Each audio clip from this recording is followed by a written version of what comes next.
Viva Voz, com Vera Magalhães. Vera Magalhães, muito boa noite, tudo bem? Oi, Débora, boa noite para você, boa noite para Carol, para todo mundo que nos ouve e nos assiste. Oi, Vera, boa noite.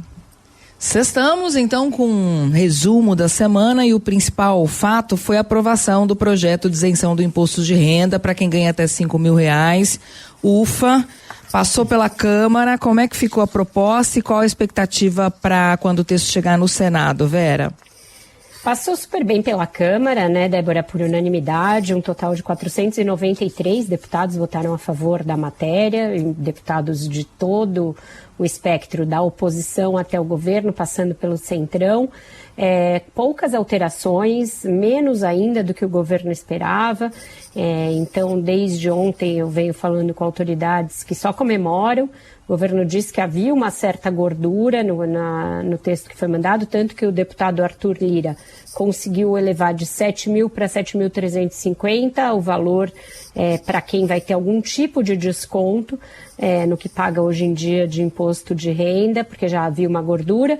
E o governo está imaginando que o que foi alterado na Câmara também é possível de se cobrir com essa gordura que havia. Então, para o governo se passar dessa maneira no Senado, está ótimo. O que o projeto prevê? Né? Prevê que todo mundo que ganha até R$5.000 passa a ser isento do pagamento de imposto de renda sobre salário e sobre 13º também. Com isso, a estimativa é que quem ganha até R$5.000 chegue a economizar por ano 4.300, então é quase como se você economizasse um salário a cada ano, o que é bastante coisa no bolso das pessoas, no dia a dia das pessoas. A compensação é feita lá na outra ponta da tabela. Então, quem ganha mais de R$50.000 por mês, R$600.000 por ano, é que vai pagar um imposto de renda adicional que começa ali e vai até 10% de adicional. Ou seja, pela estimativa da Receita, você está penalizando com um extra de imposto apenas 0,13% dos contribuintes, que hoje em dia pagam em média 2,5% de imposto de renda. Então havia uma subtaxação daqueles que podem contribuir muito e isso está sendo corrigido de alguma maneira. O deputado Arthur Lira excluiu alguns papéis e algumas transações da sobretaxação, então foram beneficiados ali o agronegócio em certa medida, remessa de lucros e dividendos de fundos de pensão estrangeiros e alguns outros papéis. Mas isso tudo o governo está imaginando que era do jogo, que estava precificado e que, portanto, se o Senado aprovar dessa maneira, beleza. Para o governo foi uma grande vitória política, né, Vera? Qual o clima no Planalto, avaliação sobre as razões de uma aprovação por unanimidade? Clima é o melhor possível, Carol, eles já vão querer começar a medir na semana que vem em pesquisas o impacto da aprovação desse projeto, começar a bater bumbo em comunicação, portanto, para as pessoas que no ano base de 2026, né, que as pessoas declaram a partir do ano que vem, já estarão isentas, portanto, quem recolhia na fonte já não vai recolher, quem declara já não vai declarar. Então, um impacto muito grande na vida das pessoas, fazer uma grande campanha informativa, que é também uma campanha de imagem, né? Porque quando você informa a respeito de algo que diz respeito tão diretamente ao bolso das pessoas, você está falando de uma marca de gestão de uma marca de governo e faltava uma ao mandato Lula 3. Os mandatos anteriores tiveram marcas muito evidentes, muito claras, Fome Zero, depois Bolsa Família, PAC, Minha Casa Minha Vida, e para esse agora faltava algo novo de igual relevância, de igual impacto, e agora a avaliação que você colhe de todo mundo com quem você conversa, nos ministérios, no Palácio, é que chegou. Que esse projeto vai ser aquele legado que o Lula vai dizer que, olha, eu me elegi para isso, para reduzir a desigualdade que existe entre os mais pobres e os mais ricos, e se deu um grande passo nesse sentido. Agora, Vera, desde o julgamento de Jair Bolsonaro, a oposição parece que está um pouco perdida, assim. Lá em casa, a Casa de Mineiro, a gente fala que está tocando de roda. Esse vai e vem sobre quem vai ser o candidato em 2026, indefinição sobre o projeto de anistia, barra dosimetria, isso tudo é sinal, são sinais desse momento ruim? Sinais de um momento de bastante perplexidade na oposição, porque se imaginava, Débora, que com o anúncio das sanções por parte dos Estados Unidos contra o Brasil, e até mesmo contra ministros do Supremo, que isso fosse levar a um certo pânico, fosse causar uma grande movimentação por um acordão e tal, e a verdade é que houve um movimento aqui, outro ali, nada foi adiante. Não houve um clamor da sociedade de que as penas eram absurdas, que elas eram exageradas, de que precisavam ser renegociadas e nem nada. Então isso ficou restrito àquela camada mais ali identificada com o bolsonarismo, que é uma franja pequena da população. Existe um grande contingente de pessoas que votam do centro à direita, mas aquele bolsonarista raiz que dá a vida pelo Bolsonaro é algo em torno ali de 20%, 30% do eleitorado, que é também quem apoia esse tipo de medida de anistia ou de uma nova dosimetria para as penas. Então, não causou uma super empolgação na sociedade. Pelo contrário, depois que as pessoas foram às ruas contra a PEC da blindagem, as coisas ficaram meio atreladas e ficou difícil prosseguir com a negociação por anistia e dosimetria. A semana começou com o governador Tarcísio de Freitas deixando de ir à posse do ministro Edson Fachin no Supremo para visitar o Bolsonaro e sair de lá dizendo que não era candidato, e termina com, de novo, outros boatos nesse sentido, de aliados do ex-presidente dizendo que não, que ele vai sim aceitar apoiar o Tarcísio, que a Michelle pode ser a vice.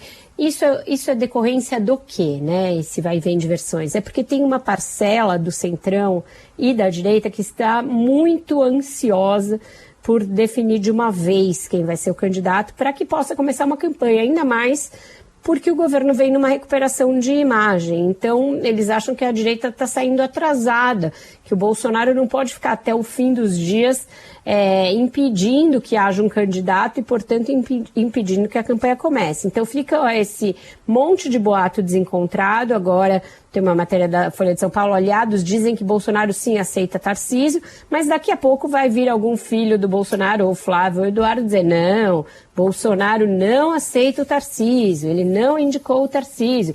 E com isso fica o governador do principal estado meio assim no estica e puxa entre duas alas, o que acabou sendo muito prejudicial para a imagem do próprio Tarcísio nesse mesmo período.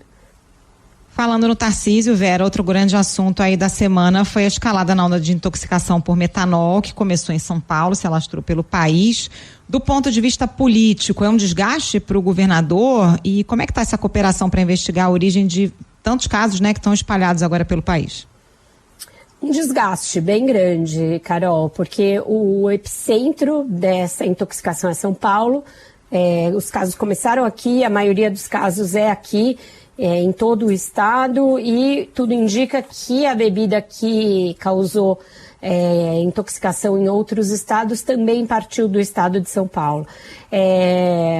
Foram anunciadas muitas medidas no plano estadual, nos outros estados, por parte das vigilâncias sanitárias de municípios, e das autoridades de saúde também nacionais, mas falta uma cooperação mais clara e falta também uma concordância a respeito da linha a ser investigada. O governador começou a semana e continua batendo na tecla de que não dá para fazer uma associação entre o aumento desses casos. Sempre houve casos esporádicos e ondas de contaminação de bebidas por metanol, mas nessa proporção e com muitos casos numa sequência temporal assim tão próxima, é a primeira vez.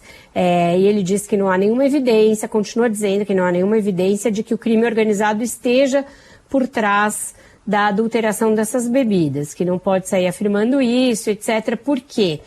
A avaliação de aliados do governador é que esse tipo de notícia, dizendo que é uma ação do crime organizado, causa pânico, causa perplexidade, pode causar muitos prejuízos ao comércio, etc., e que eles acham que não é o caso de provocar essa onda de medo nesse momento, quando não há evidências sólidas de uma presença do crime organizado nesses acontecimentos, na ocorrência maior desses acontecimentos. A Polícia Federal parece ir numa linha um pouco diferente, porque nos primeiros dias a linha que aparecia ali nas conversas com os representantes da PF era que sim, teria alguma ligação com o PCC. Então tem uma certa divergência nesse aspecto e uma também disputa por narrativa de quem está tomando a frente das investigações, de quem está tomando a frente também dos cuidados na parte de saúde. O ministro da Saúde, Alexandre Padilha, muito presente, falando sobre o caso todos os dias. No Palácio tem uma percepção, ainda não medida em pesquisas, mas que será medida em pesquisas, isso é informação que me deram, de que tem um desgaste para o governador a partir desse caso e eles vão medir de quanto é esse desgaste.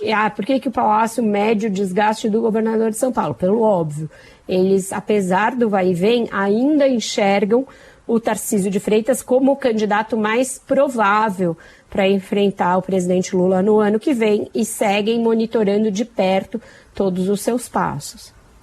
Vera, no cenário internacional, tivemos aí hoje novos desdobramentos a partir do acordo proposto por Donald Trump para o fim do conflito entre Israel, enfim, o que está acontecendo na faixa de Gaza, né? Da faixa de Gaza, Israel e Hamas.